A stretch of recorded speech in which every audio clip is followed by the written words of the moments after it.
People trying to figure out what the secret to life is, to a long and happy life. And I just wonder if you were... Now that is easy because it's so simple. What is it? You don't have a lot of envy, you don't have a lot of resentment, you don't overspend your income, you stay cheerful in spite of your troubles, you deal with reliable people, and you do what you're supposed to do. And all these simple rules work so well to make your life better, and they're so trite. How old were you when you figured this out? About 7. I could tell that some of my older people were a little bonkers. I've always been able to recognize when other people were a little bonkers. And it helped me because there's so much irrationality in the world, and I've been thinking about it for a long time. Its causes and its preventions and so forth. Sure, it's helped me. And staying cheerful because it's the wise thing to do. Is that so hard?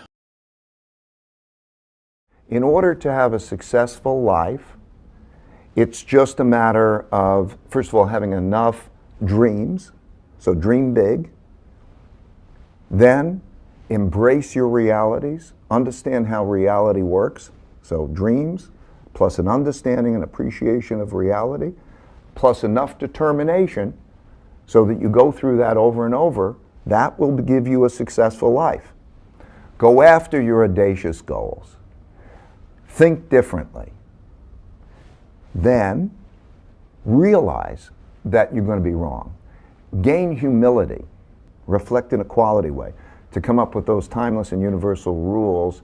And then I would say, write down your principles, back test them, think about them, understand how the world works. Go after the meaningful work and meaningful relationships, because you can't do it you're just by yourself, and then go evolve, because life is all about evolution, right? It's all about learning, and it's all about growing. And so do that in partnership.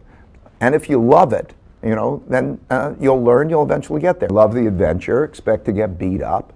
Pain plus reflection equals progress. I'm wondering what would be the single most valuable piece of advice you'd give us to even attempt to create some of the value that you guys have done in both your very impressive companies. People say you have to have a lot of passion for what you're doing, and it's totally true. And the reason is because it's so hard that if you don't, any rational person would give up. It's really hard, and you have to do it over a sustained period of time. So if you don't love it, if you're not having fun doing it, and you don't really love it, you're going to give up.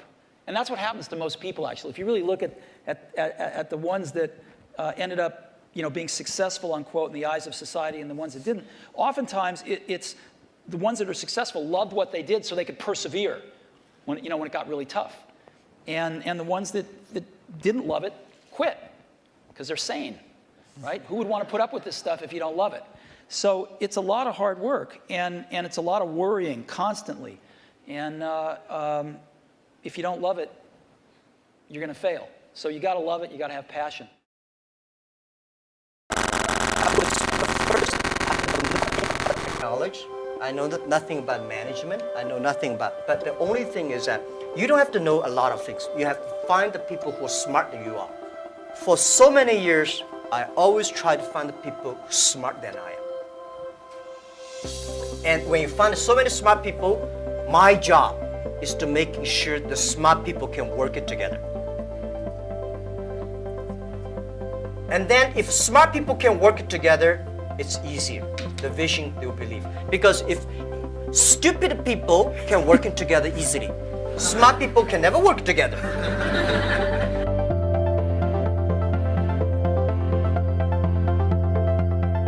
When you are 20 to 30 years old, you should follow a good boss, join a good company to learn how to do things properly. When you're 30 to 40 years old, if you want to do something yourself, just do it. You still can't afford to lose, to fail. But when you're 40 to 50 years old, my suggestion is that you should do things that you are good at, right? And not do things that, oh, that's very interesting, I want to try something new. It's a bit dangerous more. When you're 50 to 60 years old, spending time training and developing young people, the next generation. When you're over 60 years old, better stay with your grandchildren.